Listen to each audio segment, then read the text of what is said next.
up, everyone? Happy Friday. I've earned attention. Yeah. We're currently reading like 15 volumes of War and Peace here in this classroom. No, it's great to be here, Dom. Let's go ahead and jump right into the news.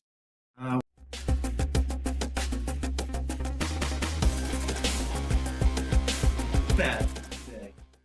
So yeah, we're here in a school. We just got done speaking at Jeffco Public Schools, teaching some of their kids at their Jeff Con. It's really cool because I never had anything like this as a kid. Like there was never a cybersecurity conference and an IT conference in general at my school. They had recruiters from the military and Lockheed Martin and all kinds of stuff. And it was just a really cool experience. So Dom and I thought it would be appropriate to teach children how to hack. For sure. And so we did that first. But let's get right into the news. Go ahead and bring it up, and then we'll have an awesome guest with us here today. A pretty riveting conversation. All right, so Schneider Electric confirmed a ransomware attack on their sustainability division. Right, French multinational company, like all the battery people, right? APC, Schneider Electric, said that they actually had a breach. Right, they confirmed an incident at this point on a statement that that they had their systems down in essence, right, and that they were limited though in its response. But the thing that came up, and we won't spend so much time on this, is Cactus ransomware raising their hand, right, and so we're starting to see other ransomware gangs play out and come into play. They go on to say and talk about how it was contained and how the incident. They allowed them to reinforce existing security measures and sustainability business. From a recovery standpoint, sustainability business perform remediation steps to ensure that business platforms. I guess my point is you think about what would be the impact, and we can cut back to this stuff, but what would be the impact of an APC manufacturer having their intellectual property stolen? Goes on this. Can you imagine what you could do by simultaneously turning off all APCs or using them as a weaponized host? Well, Schneider's not. No. They're huge. They build. It's true. I can imagine. Yeah, what's great is I can see Jason's face back there, but did you say, I'm sorry, from the production team, are you guys not hearing us? You having audio problems, you said?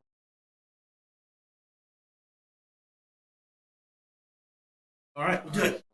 Okay, we can grab our mics. We'll try not to be too loud for you. Like I said, we're in detention, so we're just kind of making do with what we got. Schneider Electric being compromised, and really the source code compromisation. Maybe Jason's the person to ask about this, what he would do as a threat actor with access to source code injection. And imagine if you could have battery backups down, which are connected. They're the primary power delivery source, right? So if you have infrastructure, you usually don't have another one going straight into the wall, right? Typically, right? And so you could imagine what kind of chaos you could create. Although when I was new at with the dual power supply, you put one into just a power strip, which I was told was a really stupid idea. Okay, I didn't know better, but it would have been redundant. So I stand by my. Dom wins. Actually, I think we're going to go ahead and give this point to Dom. Yeah, let's bring up the next news article, if you will, please. And this one gets into midnight Blizzard hackers, HPE or HP Enterprise, Microsoft midnight Blizzard hackers lurked in systems for months, right? So HP and Microsoft both reported that cyber attackers and those two attackers had lurked for several months. And it goes back to this understanding of saying, when you start seeing nation state players involved and you start seeing people of the large companies, do we start seeing timelines increase for reconnaissance, right? I mean, if you remember over the last 2 years, Dom, we've talked about how dwell time has dropped, right? Dwell time used to be 6 months, and then it dropped into 3 months and even shorter. And for anybody that doesn't better detection, right? Sure, that's the thought, at least. Yeah. Well, maybe. Yeah. Right. So in the Microsoft case, the attack appeared to be motivated by spying, right? Which is just they're basically saying, the nation state aspect, Cozy Bear, APT91. But ultimately, just know that Microsoft and the Blizzard hack, they were there a long time. Right, that began in November of 2023 and continued on forward. So just understand that threat actors, when it comes to these larger players like HP, what kind of juicy target is HP Enterprise? What kind of juicy target would Microsoft be in that regard? Any thoughts on this, Dom? When this incident first started reporting, it started to come out that this was done through various different lab environments, Microsoft non-product environments, and they pivoted to gather production information. And I wasn't able to read into whether that was like API based permissions that have been given or how they actually pivoted, but it does tell a story of, we have a lot of labs. We work in a lot of labs, and they're all MFA enabled. They're all held to nearly the same standard that prod is for this very reason. We might accidentally create a bridge between non-prod and prod. So from that perspective, if that is indeed what happened here, this is a good call out for you're messing around with tech. It still needs to be secured. Yeah, it actually comes to mind. I was talking to a company that they're wanting to make spin up demo resources for companies, right? They do automated AWS and infrastructure creation so that I could demo SentinelOne, right? They give me a victim machine, they give me all those things, and they demo it. And it was interesting because I asked the CEO of this company, I said, what do you have in place to stop me as a threat actor from using your platform to do my threat actory things? Great question. To test SentinelOne, to maybe even drop attacks from that place. And what was so funny is they looked at me, they're like, as if nobody had suggested somebody bad might do something bad with that, right? And it was interesting. Pursuit of money, it can get you sometimes. Yep. And then this last one I wanted to get on everybody's radar is that Microsoft Teams external access abuses to spread Darkgate malware. And what they're talking about is that AT&T experts came out and said, hey, we have a concerning trend in Microsoft Teams that people are distributing malware, right? That they're using that and say, hey, traditional phishing via email.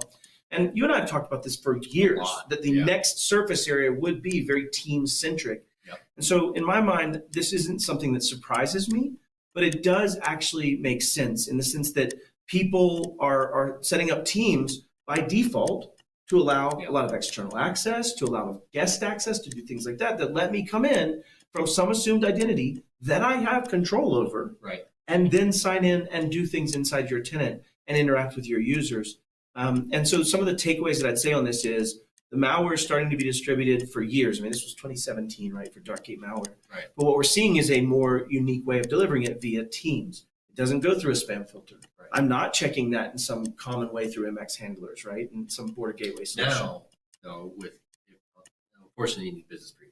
Yeah. But if you have Defender for Office, they've added that remediation in for Teams links, both in between internal users and external to internal. Yeah. I noticed this when I was on a meeting with Nathan Taylor. And, we didn't use the chat, but I closed it, and there's this big yellow triangle in Teams, and I was kind of like, what? Okay. But it was a warning. It's like, hey, this is an external chat. It's not your corporate chat. You need to click through and accept that something here might not. So it was kind of like a Chrome-esque sort of warning of, hey, this is weird. Yeah. So they are working on it, making progress, I think. Yeah, absolutely. So we are seeing that change over time. But for the point that I want you to take away from this is chat infrastructure can also be your attack surface as well, right? Discord and all of those places. And they typically will be especially. Oh, Discord especially. Yeah, not to pick on you, Discord. We love you. But yeah, ultimately, it's not surprising to me, but this is a takeaway. Shut down and lock down your teams. Make decisions on who you can communicate with. Make decisions on what can be done. Can I share? Can I chat? Can I share files? Can I download? Can I stay in the meeting after I leave? Start setting those type of parameters and try to reduce that risk in general. So that's how we are at Pax8. Each individual partner we may want to collaborate with has to get approved. And it seems like the biggest company wins. Right. I'm in the Pax8 tenant for everyone I talk to, except for Microsoft. They're a little bit bigger. But we're in those spaces, and everyone's approved, and we have agreements with each other on how we're going to handle that cross collaboration. So it's really important to consider that stuff. Yeah, absolutely. Well, we kind of just got through the news really quickly, and it might be because I'm super excited about this conversation. What I don't know is if our infrastructure is holding out there. So if you're out there in the chat, let us know if we're great. Interact with the show. Oh, we got lots of people. They aren't in an ideal IV situation. True story. Also keeps going in and out. Malware in Teams. I think we have the camera on this. We need to move the video. Yeah, we could do some on-the-fly adaptations if we'd like. If you don't mind, y'all, let me know just from a general theory. Do we need to make some changes, or are we doing okay enough to continue the conversation from the production team? Okay, I'll take it. We're all right enough. Or you're not hearing me. Okay, let's cut over to Jason Slade, or to Robin Harris. Let's hear some brilliant words from Robin, and we'll do a little bit of changes on the background and get us a little better.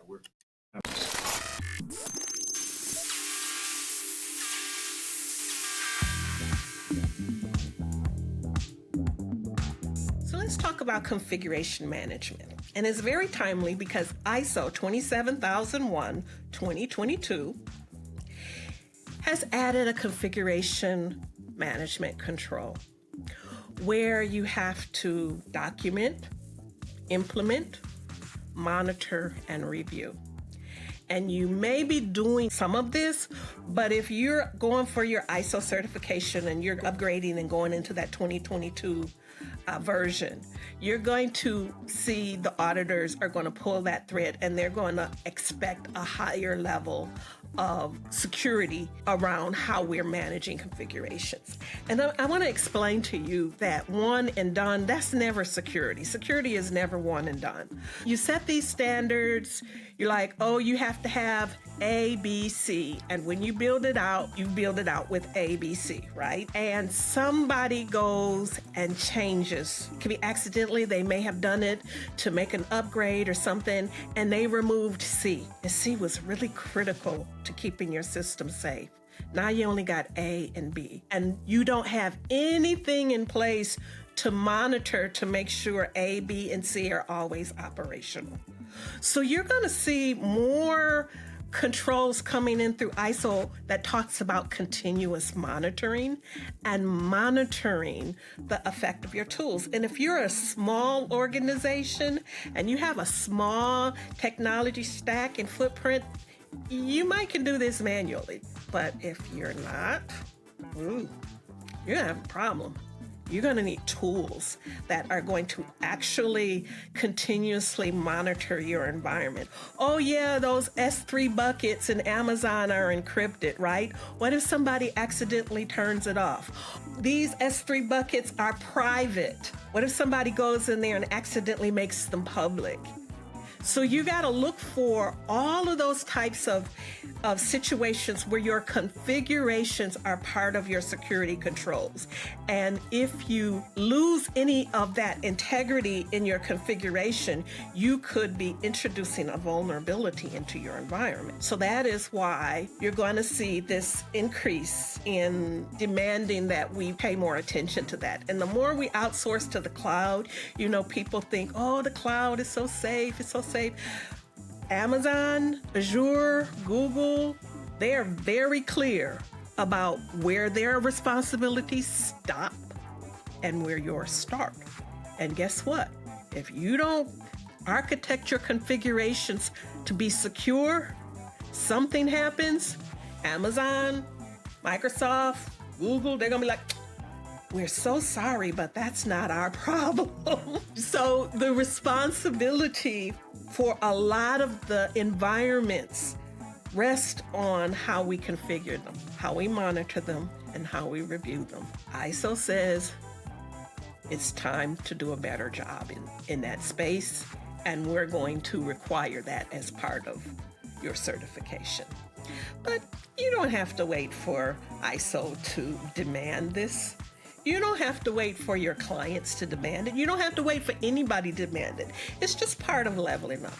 It's time for us to really take responsibility and not wait for somebody to tell us we have to do it. But if we need to wait, that's okay. ISO 27000, 2022, configuration management, they're telling us.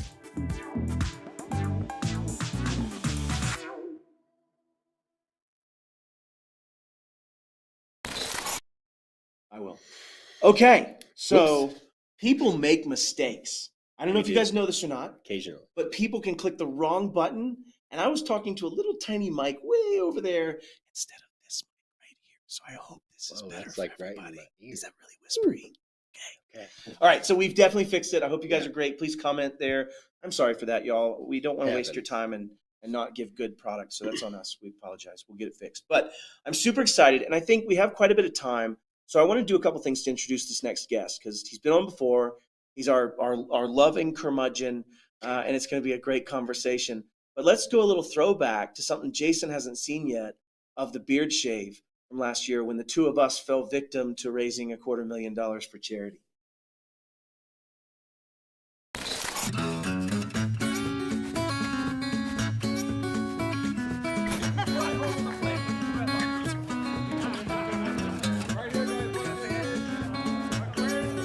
I'll say bye-bye to your daddy's beard. One last time. You know, we've got waivers for kids on our show. So, tell me what you think about this right now. Help me out. I don't like it. Do you like it? I don't. I must have misunderstood. I think you said you love the fact that your dad's losing his beard, yeah? But he's a pretty cool dude, huh? What about you? How you think about it? He's my favorite dad. He's your favorite dad? That's good. That's a good thing, empirically. Getting ready for the big reveal. Come on, hit him up.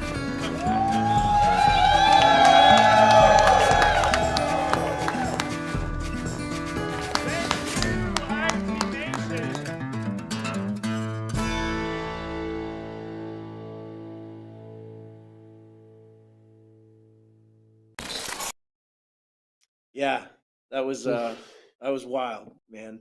A lot of neck hair. Jason said yes so fast when I asked him that, right? Because I came out and said, "Hey, we're doing this. I want you to shave your beard there, Slagle," and he jumped in, said, "Yeah, absolutely," right? So, why are we here today? Why do we want Jason Slagle on this conversation? And I think it's going to be a fun one because it was something that really kind of hit me weird and made me frustrated as well in what I do. But it brought up some really good points to talk about. And so let's go ahead and roll the clip that started this all of Jason's saying how frustrated he was. There was a post by somebody that I know and I've known in the channel for a long time that has me irked, and I'm going to call it out. And the call out is essentially, I'm not going to link it. I'm not going to tell who it is because I don't want to drive any more traffic to it because, again, it irks me.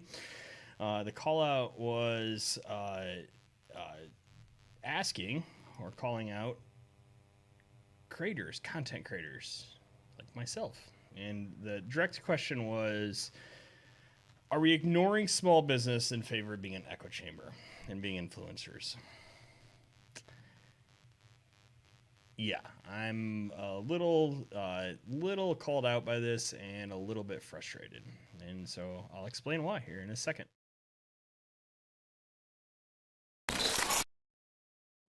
All right, we are back. Let's bring on Jason Slagle. We've got like 30 more minutes in detention before we can go. So we're going to have a good time chatting about long this. interview. What's up, Slagle? What's up? How you doing? Right, Man, they did some cool graphics work. They split me and Dom up, put you in the middle. I don't even see you, but I know you're there. No, it's great to have you here, brother. So it's been like 2 weeks since you made that post, right? Or a week and a half or so since you made that post. How do you feel about it now? Anything new stuck out? And if not, then just restate the problem and let's get started on this conversation. No, I don't honestly feel a lot different, right? Like the post originally was a vendor in our space complaining about cybersecurity influencers, right? Like essentially being an echo chamber. And it really frustrated me because on one hand, he's not wrong, right? Like, but on the other hand, I think that's a necessity.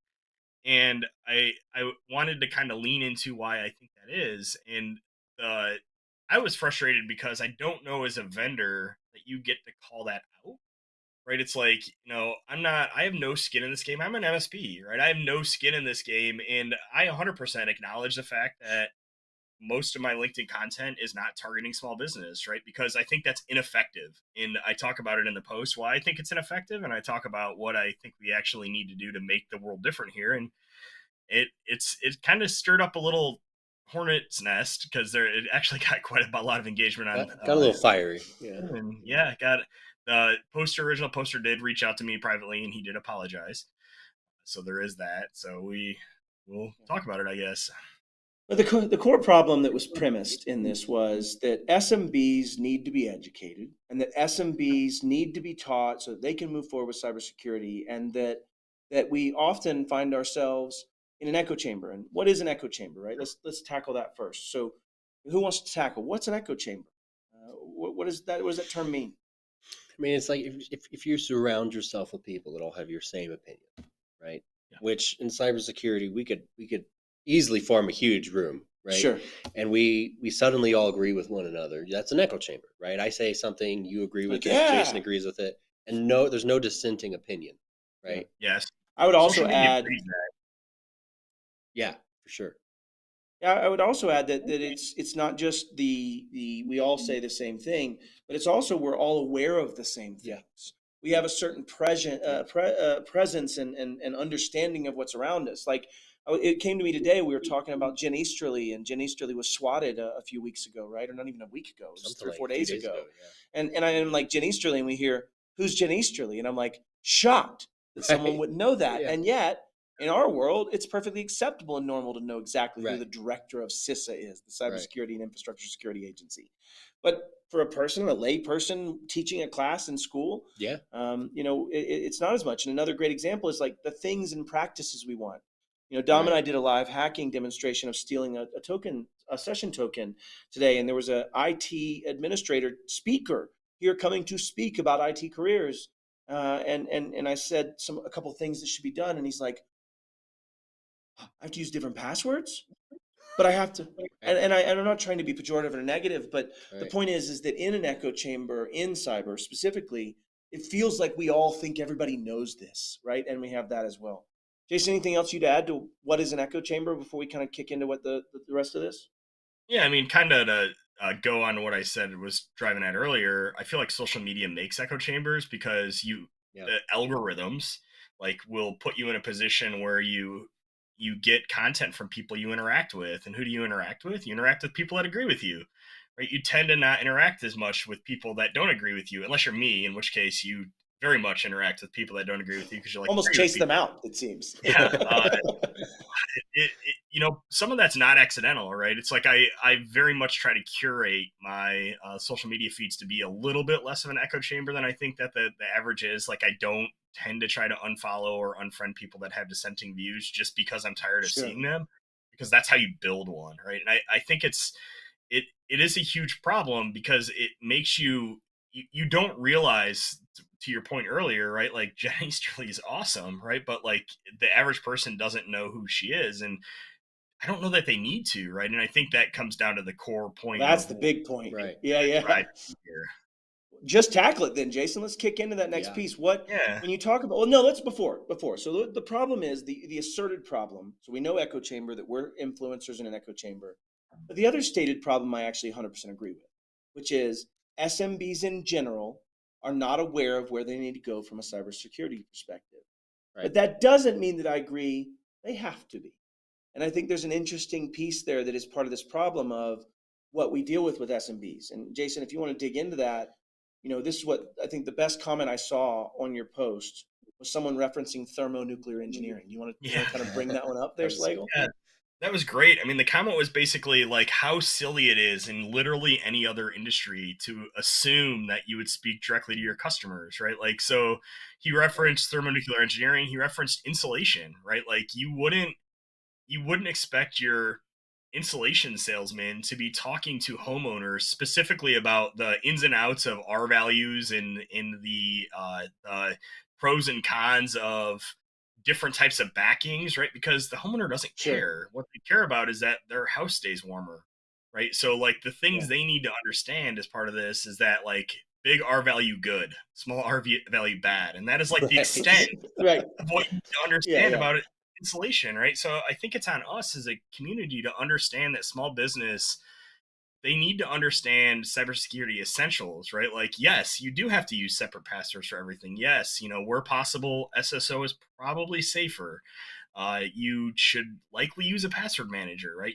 All of those basic cyber hygiene, right? But they don't necessarily need to understand the ins and outs of what it takes to get HIPAA compliant or SOC compliant, right? They're almost certainly better off outsourcing that knowledge to an expert, right? So they need to know enough to not do dumb things, and they need to know enough to choose a partner that will help them through it, and that is the end of it.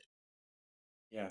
Yeah, you nailed it, right? Like it'd be like saying, okay, if I as a homeowner was going to insulate my garage, let's just say maybe I'm doing that.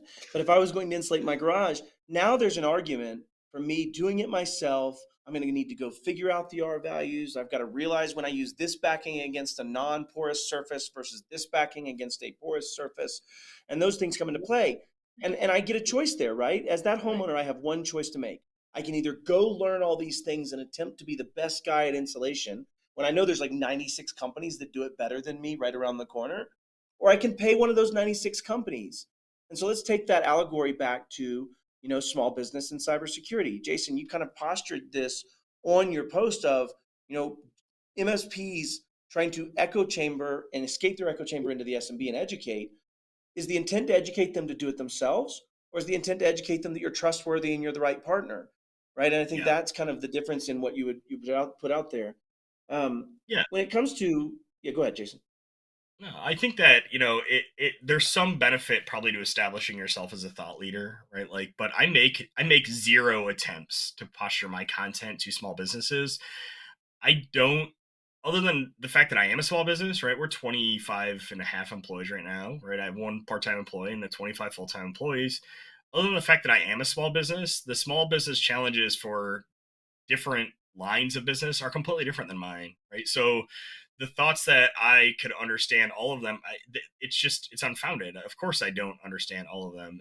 So I make no attempt to, and I make no attempt to talk to them in a language other than a basic business language, like of, hey, there's a lot of risk here. You can probably understand.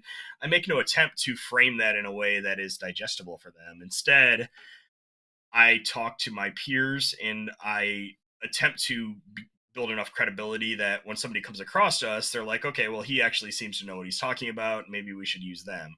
Right? I don't think it's feasible for the average, I'm going to say, less than 200 employee company these days to go it alone. I just don't think that that's the right move in most cases. They might be able to do fine until boom happens, but once boom happens, they're done. Right? They are 100% not qualified to deal with anything that happens after an incident or a breach happens, and luring them into this false sense of security by the fact that you've taught them enough will fall apart the second they have an incident because they will do all of the wrong things. Yeah. Well, and you and I did a talk about this, right? So we spoke at GERCON last year, and it was in fact it was just the two of us, right? So we spoke at GERCON on a title called "MSPs Suck, but the World Without Them is Worse."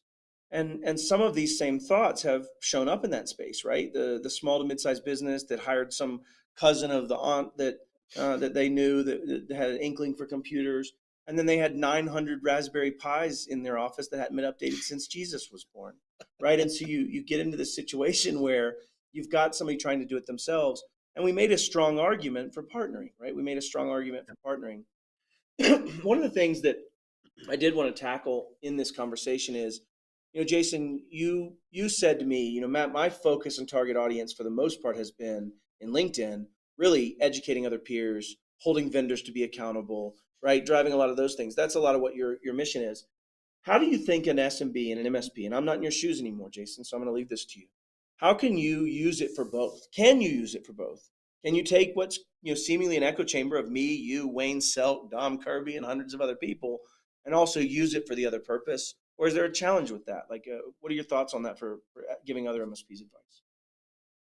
I think you can to a limited extent. I think the problem you run into there is that an implied level of base knowledge, right? And you very Okay. quickly exceed the base knowledge that that small business has. So what happens is, it's really hard to have conversations that have actual meat to them that aren't very, very high level pie in the sky fluffy stuff.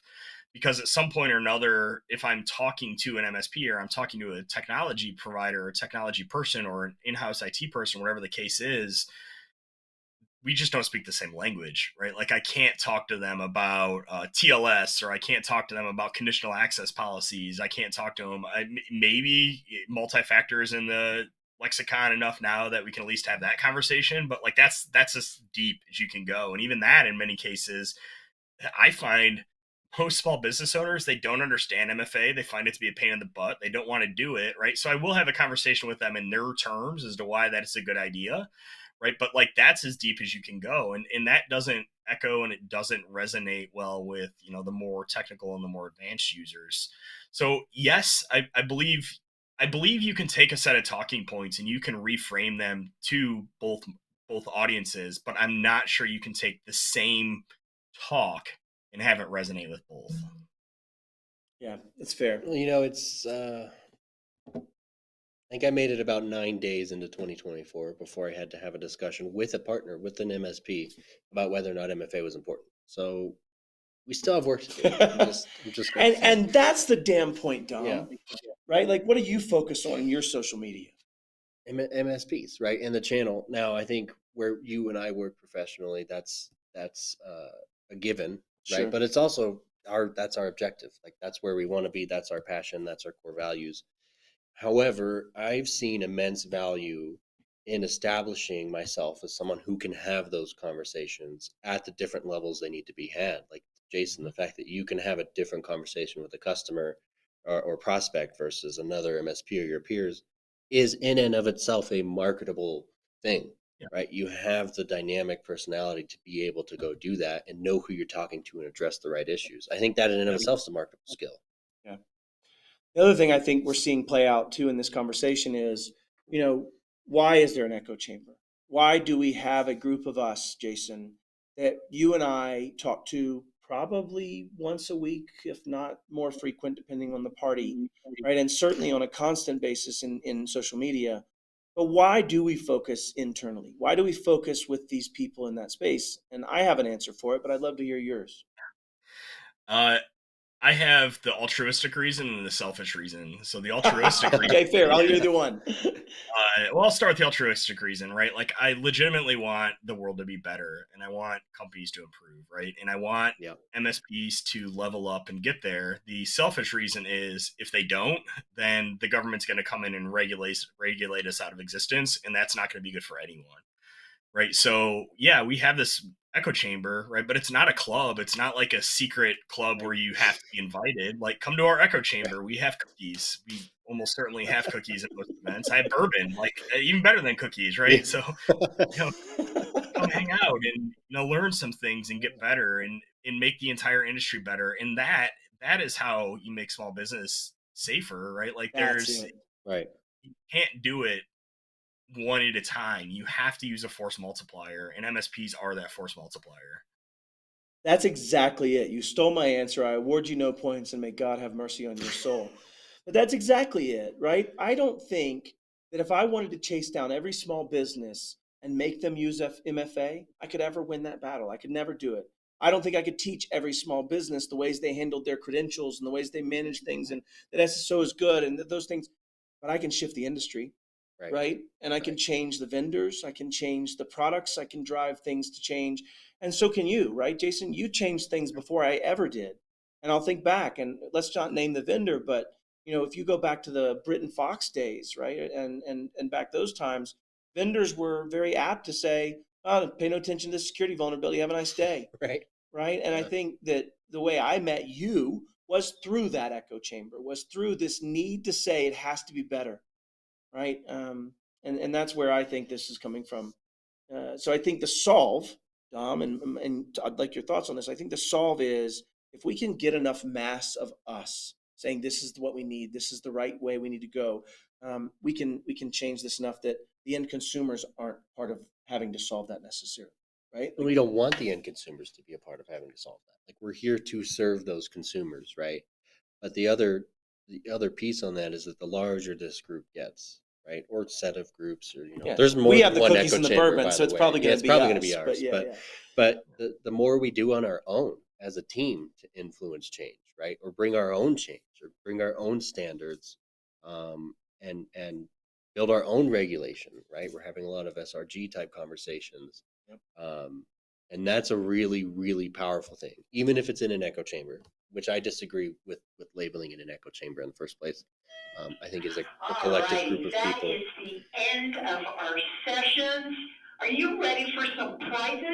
I am. Great. I don't know about y'all. Prizes. I need some prizes. We're going to have end of the day prizes. There might be cookies. There's probably not. I doubt cookies. Yes, This is mostly amazing. raspberry pies and flippers. Yeah. This is indeed a high early school. detention? Yeah. Well, we're almost done with the detention. Like I said, we've got like 20-something minutes. We're done. And we get to wrap up. We still got to scrape some gum from those 3 desks over there, but after that, we're in good shape. Yeah, sorry for the interruptions. Slagle, one of the things that you've seen change, right? And I think one of the things about this, I don't want to call it an echo chamber. I would say community. I think the piece we speak towards is most of the time when I'm posting, I'm posted to my community, right? And we've Yep. seen change. We've seen this happen. And I think what's the other thing I'd really like to open up a tackle of a conversation on is even in the echo chamber, those people themselves typically are still thinking about how they help their SMB, right? What I mean by Oh, that is 100%. in an echo chamber, they're still saying, hey, let me see, how do I teach my MSPs to be, or my SMBs to be better? How do I get them to do MFA? How do I get them to do strong off? How can I move my vendors to be better? How do I get them? There's still a gap though. Where's the one place none of them in the echo chamber typically focus? Anybody want to tackle that? I They mean, look In the down mirror. and they look they don't up. look. They They don't don't look in look the in. mirror. Yeah. They don't look in. Yeah, Yeah. that's Yeah. exactly it. You know, Yep. we talk about this, Lego, but what are your thoughts on that? I mean, has the echo chamber even been effective in asking them to change yet as I MSPs? I mean, I think it has been, and I think you and I have evidence of that just based on our experience giving, essentially the how I would hack you talk over and over again and watching the group level up as we've done it, right? So I Yep. believe it's been effective.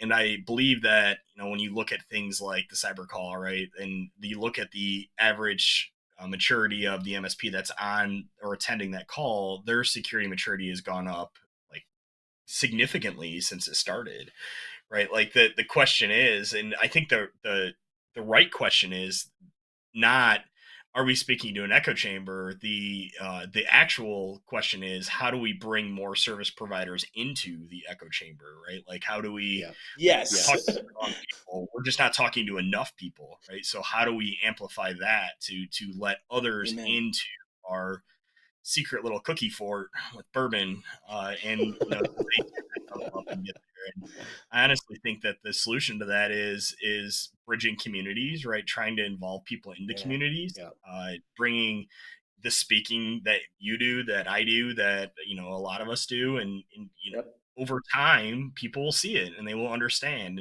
and those things will make the world better for everybody. And hopefully, if we do it well enough, we will avoid regulation, or we will convince the regulators that we can be self-regulating, right? And they don't have to come in with heavy-handed edicts that are given to us uh, by government agencies that are fed by the CISO of the Fortune 500s that don't understand that their security budget is the entire revenue of a lot of these companies they're trying to serve, right? They Right. just they And they're don't not even understand. that effective at it.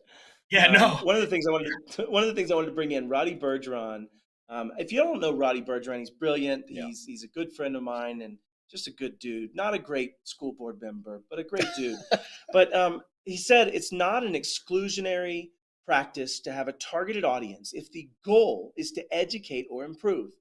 You become an echo chamber when you, the person speaking or forming opinions, refuses to accept new input and seek only validation for your thoughts. And Yeah. again, it just reminds me how much smarter Roddy is than me. I think he's even better looking. Like I hate him. It's okay. I still like him.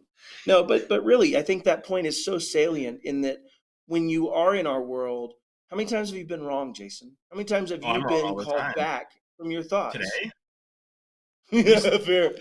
I mean, right? Like this isn't knowledge is it's a journey, right? It's never complete, and it's not necessarily even being wrong, right? It's like I make the best decision given the information that I have at that exact moment in time, right? And tomorrow I might get better information and I might understand it better, and that doesn't mean that I've made a mistake or that I've done it wrong.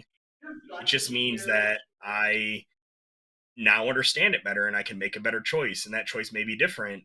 I think that you become an echo chamber and it falls apart when you stop that journey of learning, right? When you assume that you've learned it all and that you've, beat the end of the level and now you can just watch the end credits roll, right? Like I think that you constantly have to be evolving, you constantly have to be improving, and you constantly have to be leveling up. And my goal is with my echo chamber that I 100% I'm targeting MSPs with my talk. It is to engage in those conversations. We can all level each other up, because every time I have one of those conversations with you, with Don, with so many others in our industry that are absolute legends, I learn a ton. Yeah, me too. Yeah. And I think that's it. A guy out there, and I love him to death. His name's Benno van Vijenberg, and he's an engineer in Belgium. And he gave me the insult that has been the best compliment I've ever had in my life. He said, "Matt, I get you." And he and I had a lot of friction, and he was a perfect as the enemy of good person. He always wanted it to be exactly right. And he was brilliant. That's why we hired him. He was amazing. But he said, Matt, I get you. And he didn't mean it to be positive. He said, you hold extremely loosely to passionate beliefs. And he meant it to say you change anytime you get new data and you're willing to change and I took it as yes. I will scream to the mountaintops what needs to change today. But if you give me new evidence, I'm willing to change what I believe and what I feel and how I think. And I think that's how you avoid being an echo chamber, is to exactly Roddy's point, like the willingness to understand when you need to change the way you think. And I'll ask you this simple thought experiment. Is there anybody out there that looks at their work from last year and doesn't go, Jesus, that's trash? Oh yeah. Like I look back at my engineering work 5 years before and go, what is this idiot kid doing? Like, why would you multi-home a domain controller? Like I genuinely have lived that life. We've been down those paths. And so I think for anyone out there, it's about not having arrogance when you're doing it. Right. It's about asking and talking to genuinely learn and teach. And I also will take Wes Spencer's comment that he gave me one time. And I used to make a new slide deck every time I presented something. It would have all brand new, everything. I would put a lot of work and heart and effort into it. And he goes, you're an idiot. And of course, Wes Spencer, if you know him, never said that. He said it much nicer than that. They said, you're an idiot. He said, if you give that speech 40 times, how much % of the MSPs do you think will have heard it? And I was like, none, like 2%. Like genuinely, there's so many, there's 30,000, 40,000 global MSPs out there now. And so I think the point is, I bring that up, is that we still have a long way to go. There's still a lot of education to be done. And I think even if that makes it a loud reverberation of things, I don't think it's an echo chamber that's only there doing no good. And I think, Jason, you said this well. We've been both privileged enough to see it in the speaking end, and we've also been privileged enough to see it on the response end, right, in the ERT side of things. And I think there is no time to close up the cookie fort anytime soon. There's still plenty of people that are not where we need them to be, and I still have massive gaps. Right. And Jason, what you mentioned that we didn't really get into is when we first did How I Would Hack You, one of the things we talked about with Tom Lawrence as well, he was also part of it, was MFA, strong MFA, those things. We asked that. How many of you in the audience are using strong MFA on your own systems today? And Jason, how many raised their hand that first time? It was like 2. It was conditional access, and it was 3. Yeah, that's right. It was conditional access at all, period. Right. Just CA. At all. It was like 3. And yet we did it 6 months later, and it was half the room. And we did it a year later, and it was most of the room. And so we are seeing that grow, and I think we're going to see that grow in their client base too. But I think the other thing we haven't tackled about this is, how do we move the needle for the SMB besides what we've talked about? We've talked about making the market better. We've talked about making systems better and driving the industry. But how can we reach the SMB? What do you think that best path is? And Dom, how do we reach the SMB if you were an MSP today? It's a byproduct of the work we're doing in this space, right? I think what I did to secure SMBs when I was running a shop would be dramatically different than what I would do if I went back and did it, right? And it's because of all the work I'm doing with you and with everyone else, with Jason in these groups, that I understand more and more every single day I'm in it, right? So I am able to build on that within the echo chamber, the cookie club, or whatever we're going to call it. The cookie right? fort. Like it's the pace of education we can get with each other is ridiculous, right? And it's extremely powerful and frankly irreplaceable. Yeah, and there's some portion of this, Jason, that the industry itself is securing, right? And some of the things we're driving are changing those practices. And that's been your world, man. I mean, you've been reverse engineering lab tech updates to look at Delta for, I don't know, probably 10 years now.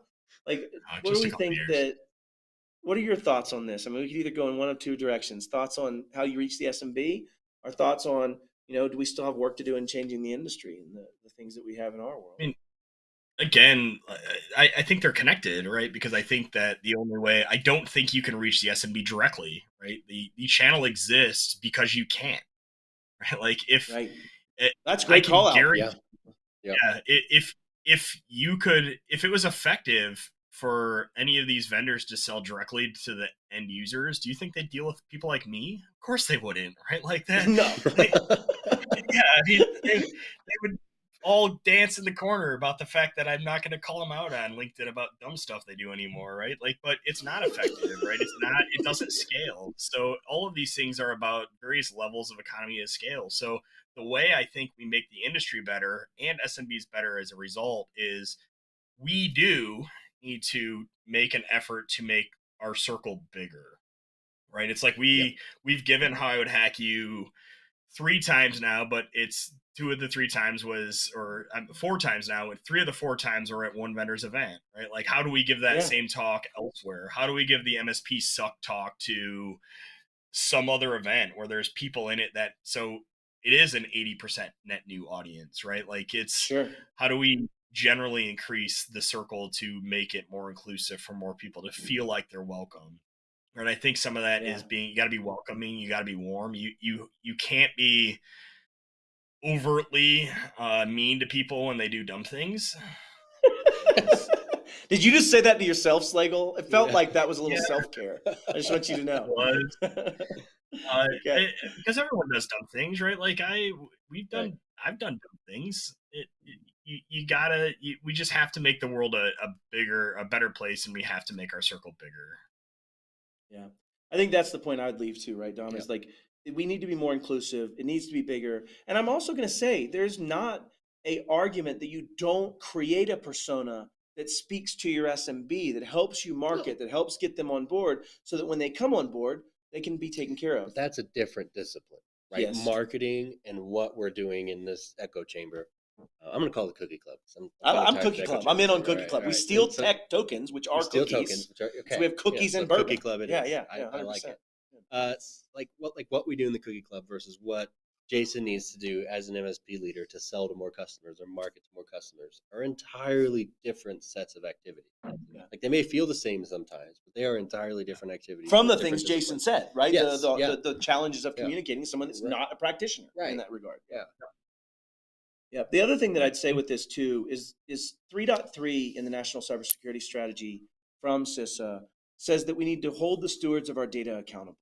Yeah. And one of the things that comes out of that in the last sentence in that article, or in that paragraph, is that oftentimes the costs and the negative consequences fall upon the least capable to protect themselves. And that's where we are right now. Yeah. That's where we are. The SMB is the least capable to protect themselves. They are far below the poverty line, the cybersecurity poverty line.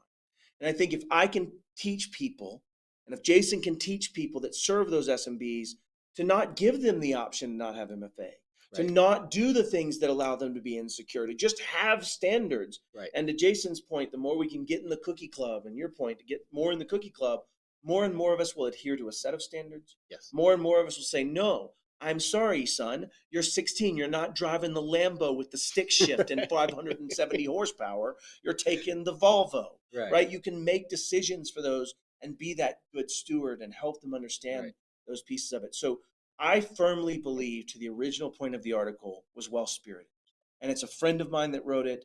I think he was postulating a question that he genuinely asked. And I think that the problem is the solve isn't by making them smarter. I'm never going to teach an SMB CIA triad, how we're going to manage POLP, the methodologies, and how we're going to deal with the tactical aspects of security, the compliance or the governance.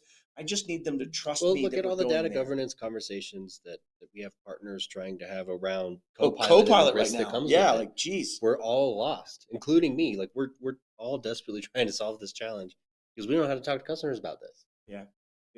And what's interesting is you're starting to see situations force that. Look at Copilot. Copilot has probably single-handedly in the last 2 weeks brought more conversations about data governance, data classification, data sorting that will wind up at the SMB. Right. Because these MSPs are saying, wait a minute, this might be bad that we've shared files for 42 years and had an S drive and John Street's salary is in an Excel document I can just ask Copilot about, right? And Slagle, I'd maybe take this last 2 minutes to ask you about that. What are your thoughts on this rapid exposure of AI to data sets and the impact of things like Copilot for an SMB? You got 2 minutes, plenty of time. You're good. A lot to unpack in 2 minutes. I think it will be very important, again, to engage partners that understand it, right? Like, even today, to give you the level of this stuff, we had today I had a request from my Matt, right, to hook up QuickBooks Online to MSP bots, right? And I'm like, I won't do that unless we have good role-based access control there, because what I don't want is I don't need somebody being able to see that data, right? Unless you want your subordinates stumbling into your payroll and telling you, like, asking you questions about what you make, we need to consider what data we put where, because if we don't have good controls around it, eventually it will come out, right? And Well, you were so too it's got to be fast. on us. You were too fast at answering that. We actually have a question from the audience. They want your top three, Slagle, and I'm gonna give it to them. So let's bring this comment up and let's see if you can give an answer to these top threes here. Jason, with the Okay. state of cybersecurity changing so quickly, what are the top three things an MSP can do to future-proof their business? I mean, simple question, right? What are the top three things, if you wanted to name off your hand, an MSP could do to future-proof their business? The first one is I'm gonna take the easy way out and say don't stop learning, right? Like you constantly It's need to fair, be accurate. better. Yeah. In assuming the business model, even the business model that you're running today, will be tenable tomorrow. You know, we've seen us go from I mean, I have Nigel's book right over there, right? We've seen us go from time and material to break fix to more of a slightly Yeah. proactive to all you can eat. And now we're starting to see it pull back away from all you can eat a little bit, because cybersecurity is really expensive man hour wise. And maybe you can't afford to do all you can eat for everybody. The second one would be secure your own house. I'm going to lean on, I think, Trustmark there, honestly, because if you aren't secure, you're not going to be around. You're not going to be future proof. And the third Amen. is, and we just said none of the MSPs have looked inward. Right? We just said they look outward, up and down, right? Yeah. So number three, sorry, didn't mean to cut you off. Community. Find yourself some sort of community. It could be peer group. It could be You might one say of the an echo communities like chamber. Geek or one of the other things. Yeah, find a cookie club. You can come hang out in ours. I mean, Our every cookie once in a club's while, open. you We're are glad to join responsible. us. Yeah, absolutely. Yeah. Jason, thank you for the top three. I think you nailed them well, right? Keep learning, which means also keep changing, right? That's that number two. And number three is this understanding of find a dang community. Why? Because it's hard what we do. We can't just ask them to do it. They don't care. They don't want to learn. They don't want to listen. And yet we're the ones watching them die for it. It sucks. It's not great. I don't love it. It's not my favorite thing. And for that reason, I'll stay in the cookie club and keep trying to educate those that are trying to move this world forward. Slagle, as always, I love you and your opinion. Thank you for joining us. And we'll have another echo chamber session next chance we get. Soon. Thank you. Dom, you Sounds want to close Jason, us out? thanks for joining us. This has been a great conversation, and I think we've said it on the echo chamber / cookie club. It's cookie This club. is a critical thing Yeah. to our community. With that in mind, that is our show for the week. The tension is over. We're gonna get out of here. Join us next week. We have Travis Woods joining us. We're going to talk about operational security, or OPSEC, and specifically with some of the cool places Travis has been traveling. We're going to tackle some of the interesting global travel challenges that come with OPSEC. So catch us next Friday, 2 p.m. Mountain Time. We'll see you then.